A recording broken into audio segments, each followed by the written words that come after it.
السلام عليكم ورحمة الله. مرحبا بكم معايا من جديد في مطبخ خديجة المناوي. الناس تكونوا على خير وبخير. اليوم غادي نشارك معكم أسرع وأرخص طرطة سهلة التحضير وفي المتناول، اقتصادية، بدون دقيق وبدون فرن. غادي نحضروها فقط في المقلاة، سهلة بزاف. نتمنى ان شاء الله تنال اعجابكم وتجربوها. الا عجبكم الفيديو اخواتي ما تنساوش كيف ديما تخليوا لي لايك للفيديو وتشتركوا في القناة الا كنتوا اول مره كتزوروا القناه ديالي. بلا ما نطول عليكم كتر، خليكم تشوفوا معايا الفيديو حتى الاخير وفرجه ممتعه.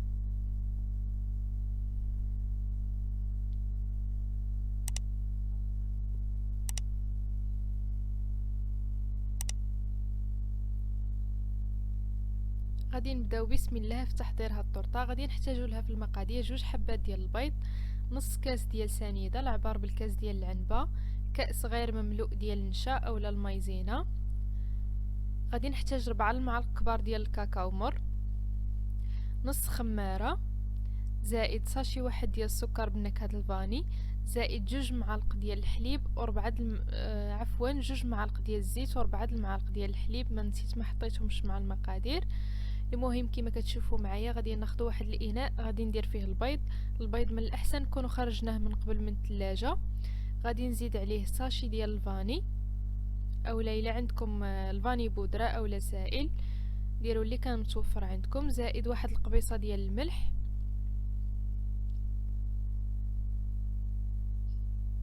غادي نزيد نص كاس ديال السكر.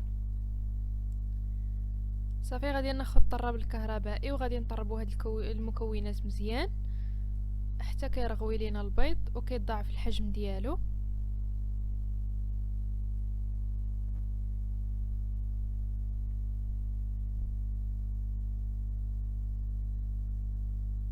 هذا هو الشكل ديال الخليط من بعد ما طربته مزيان.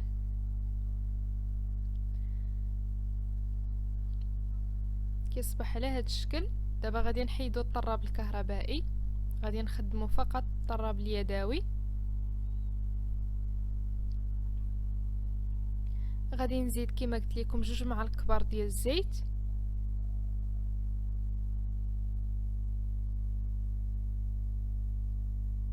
غادي نغربلو هذاك الكاكاو من الاحسن ديروا شي نوعيه اللي تكون مزيانه باش كيجي المذاق ديالو لذيذ. غادي نغربلو مع الخميره صافي، وغادي نخلط غير بشويه بالخلاط اليدوي.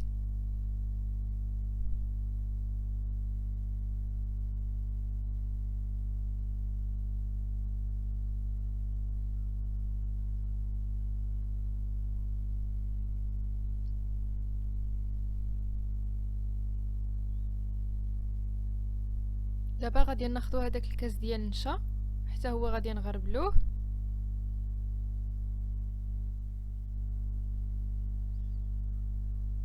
وكنخلطوه بشويه بشويه.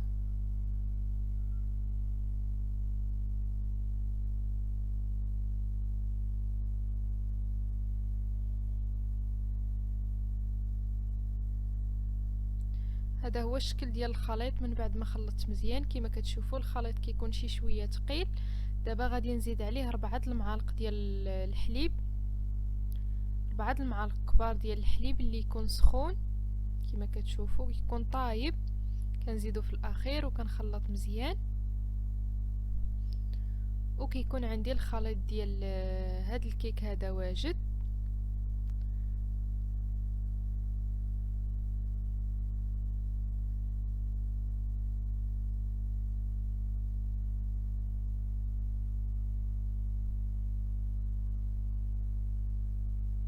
صافي الان غادي نقسمو في واحد زليفات، يعني هكا باش يجيونا القطع ديال الكيك متساويه.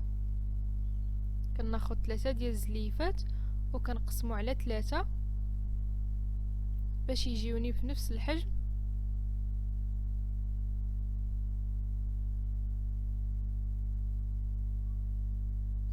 من بعد هنا غادي ناخذوا المقلاة، من الاحسن تكون شي مقلاة ما كتلصقش، اولا نديروا المقله ديال البغرير. غادي ندهنها بشويه ديال الزيت، غير بقطيره ديال الزيت.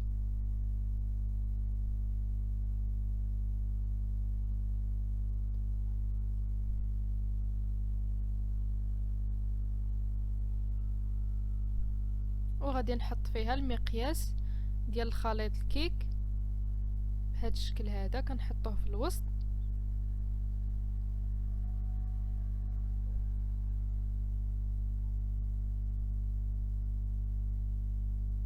وغادي نبقى نوزعو بواحد الملعقه، حيت هو الخليط كيكون شويه ثقيل.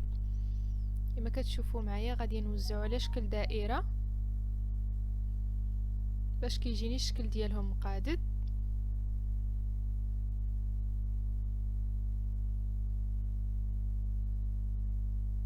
وكنضرب المقله ديالي شويه فوق سطح العمل باش كيجي الخليط متساوي في القاع ديال المقله.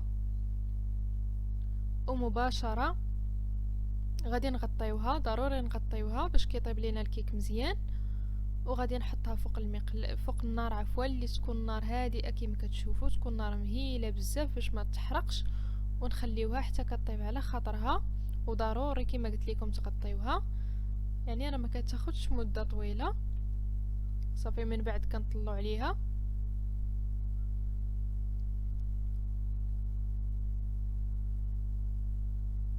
هنا من بعد ما فتحت عليها كما كتشوفوا راه طابت وكتنفخ شويه. ملي كنقيسوها هكا في الجناب راه ما كتلصقش، يعني هذا دليل بانها راه طابت. مباشره غادي نحيدها من فوق النار.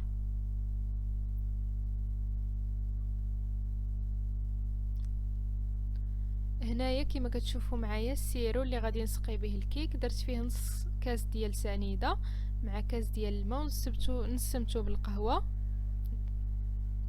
تقدروا تخليوه بالفاني، يعني السيرو راه حضرته معكم مرات قبل في طورطات وحدين اخرين كاملين. الا بغيتو تشوفوهم غادي تدخلوا القناه.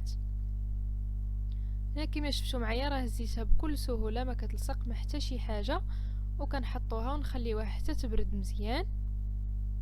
ما كتشوفوا هذا الشكل ديالها طايبه بلا ما تحرق بلا حتى شي حاجه. خصنا غير نقصوا لها البوطه مزيان. كنبقى مستمره حتى كنكمل. كما شفتوا راني كملت 3 ديال الطبقات. هنا بالنسبه للكريمه عندي واحد الكاس ونص ديال الكريمه اللي تكون بارده مزيان في الثلاجه، غادي نطربها على شكل شونتيي. هنا عندي انا الكريمه حلوه فما زدتش ليها السكر. الا كانت عندكم الكريمه بلا سكر زيدوها شويه ديال السكر كلاصي وطربوها مزيان. كنطربها مزيان حتى كتعقد وكتولي على هذا الشكل هذا. هنا راه غير كتبان لكم بزاف، يعني راه غير زليفه صغيره مع الكاميرا يعني قريبه. درت غير كاس ونص ديال لاكريم. هنايا حطيت واحد القطعه ديال الكرتون، حطيت القطعه الاولى ديال الكيك من بعد ما تكون بردات مزيان. كنسقيوها بالسيرو. القاع ديال الكيكه هي اللي كنديروها من فوق باش كنسقيها وكتشرب مزيان السيرو. كندير كميه ديال الكريمه. هنا اللي ما توفرش على الكريمه السائله ممكن تعوضوها بالكريم شونتيي البودره. غادي تطربوها مع كاس كبير ديال الحليب اللي يكون بارد مزيان، راه كتعطيه نفس النتيجه. دابا كما كتشوفوا زدت الطبقه الثانيه ديال الكيكه كذلك كنسقيها بالسيرو. نعاود معكم المقادير. كما قلت لكم نص كاس ديال سنيده مع كاس ديال الماء، وزدت ليها شويه ديال القهوه سريعه الذوبان، يعني حيت درت هنا الشكلاط درت معاه القهوه كتماشى معاه. بغيتو تخليوه بالفاني خليوه، نسموه بالفاني. كنخليوه حتى كيغلى مزيان. من بعد ما كيغلي كنطفيو عليه ونخليوه حتى يبرد، عاد نقدروا نستعملوه من بعد. صافي كما كتشوفوا معايا كنبقى بنفس الطريقه.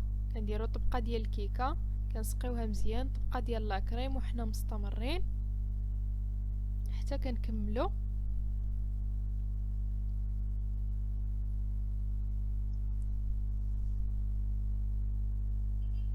هذه الطبقه الاخيره حتى هي كنسقيها مزيان.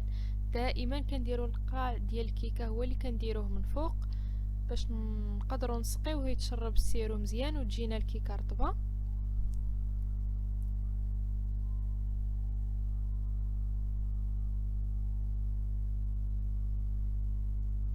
صافي وكنغطي بالكريمه.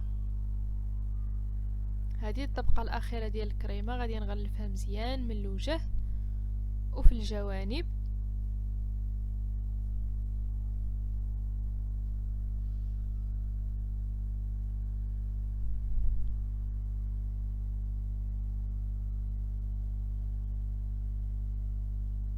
غادي ناخذوا هاد الاداه هذه اللي كنقطعوا بها العجينه وكنبقاو نملسو من الجناب باش كيجينا الجناب كيجيونا مقادين.